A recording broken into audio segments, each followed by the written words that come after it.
the only question I have for that part of the segment is, you said, and I have to ask. I think it's only fair to ask this for the three of us and everybody listening, because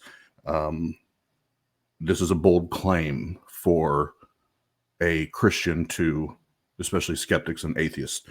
You said that, and I can relate that. You said I've heard a lot of voices in my life in your head, right? Yeah. Guess what? So have I. So I don't want you to feel like I'm pinning you in a corner, because you and I can relate there. There's been plenty nights where I was alone and all I heard my brain saying was, nobody gives a fuck about you. If you disappear within 24 hours, they'll forget you were ever here. Right. Oh, yeah. I remember all of those thoughts, pumping through my brain. So I get it. But then you made the statement that when God speaks, you have knowledge, that it's his voice. Mm-hmm. So that's a bold claim. I need to know how that this God is speaking to you. Well,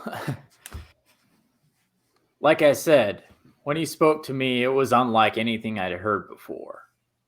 And when he did speak, like I said, he gave me a vision while he was speaking to me.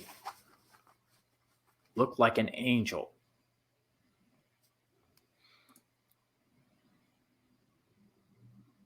But it's hard to explain, because unless you experience it for yourself, like, you will know when God talks to you. That's all I can say, is like, when you meet God, you will know. I don't care if you're an atheist, a believer. There's believers. There's people who believe in God who've told me they've never heard his voice. They just choose to believe. And yeah, for me, being that lucky to hear his voice, and which I've heard stories from pastors and stuff, they talk to him on the daily. And I long for that relationship to where I can talk to him on a daily basis and tell him my problems and stories, and he can help me along the way. But yeah, that's a hard question to answer, because Sure, of course. unless you hear his voice, you probably will. I was gonna say, do you think that there's a way that we could build up to testing for this? Like, do you think there would be a way to test these types of claims? Well, test. Yeah, like be able to observe them. Like, do you think it's necessarily revelation is like necessarily first person, and that you wouldn't have that ability? Well, I don't think it's anything you can scientifically test. It's like a supernatural thing. Like, I have a cousin. I'll tell you a story about. My cousin was an atheist most of his life, until his lower 30s. And he used to not be a people person at all. Like, he couldn't be in much big crowds and stuff, but God gave him a vision one night. He didn't even believe in him. He gave him a vision one night and told him to come follow him. And he told me it was so personal he couldn't really explain it to anybody except for maybe family. And after that day, I mean, now that I know him, he's one of the nicest people I've ever met. God changed his life, and he is married now and very friendly, complete opposite of what he used to be. And I don't know. For me, I don't know. Stuff like that just doesn't just happen. In my opinion, I guess. I don't know about you guys. Like, you might think it's something else, but for somebody's life to be changed like that, which I've had other experiences too with other people who've told me their stories, and for me and myself, it's just hard to believe anything else happened other than that was God intervening in their life and be like for them to dramatically change their life like that. There's another guy on TikTok. I'm sure you've reacted to some of his videos. I think the guy who had that supernatural story, he was healed in church or something. Are you talking about North, Stephen of North or whatever? Yeah. Like, I believe his story because I've heard some crazy things, and honestly, I don't think he'd say it if it wasn't true. He wouldn't go out and tell the whole world this. Yeah, but crazy do you think that people could be this is kind of what I was getting into with the personal experience thing. Do you think that people could be convinced that that something is true, independent of it being true? If you were there to experience it, maybe yes. But like I said, it's a personal thing. Like, you and God, that's a personal relationship. So he's going to reveal himself to you in his own way.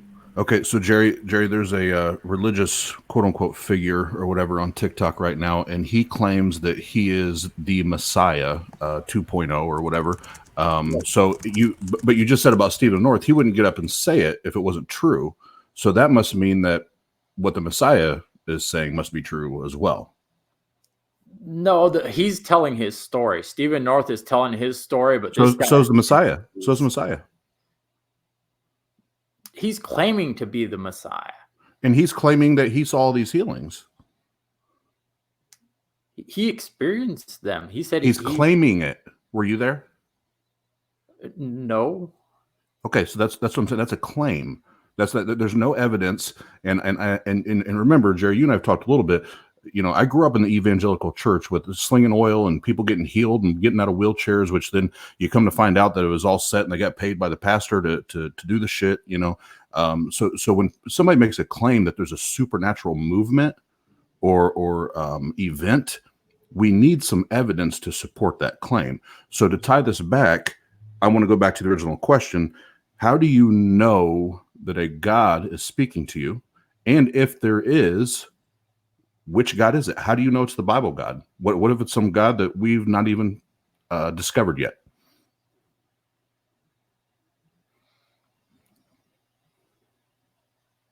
Well, I know it's God, the God of the Bible, because I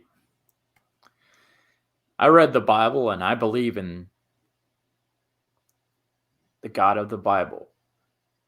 Now, I know this is going to be hard for you as atheists to accept because there's like you said, guys say there's many different gods out there. Which one is it? I never really got into much of other religions. I've read the Quran a little bit, but not much. I've went to a Catholic church like maybe one time with my ex. And yeah, for me, I grew up reading the Bible and I believed in the God of the Bible. I know it's him. Okay, but again, it's hard to explain. Like I said, it's just a personal thing. But see, that's where again I spent 30-something years of my life, Jerry, as a Christian. So everything you're saying is not new to me. I've heard all of this before, and this is where I got. This is how I become an atheist. It got to the point where I was like, you know what, I can't. Like, you can't. Especially for me, I'm going to talk for me. Like with my mental health diagnosis, and I get in certain dark times in my life. There's all kinds of voices in my head. It doesn't mean there's a God. Doesn't mean there's an angel. It just means my brain's going crazy. I need to take more medicine, and each case is going to be different for each person, but we can't just attribute a voice or a tingly feeling or, whatever to a God, but then not be able to measure it and then demonstrate that God is there. Right.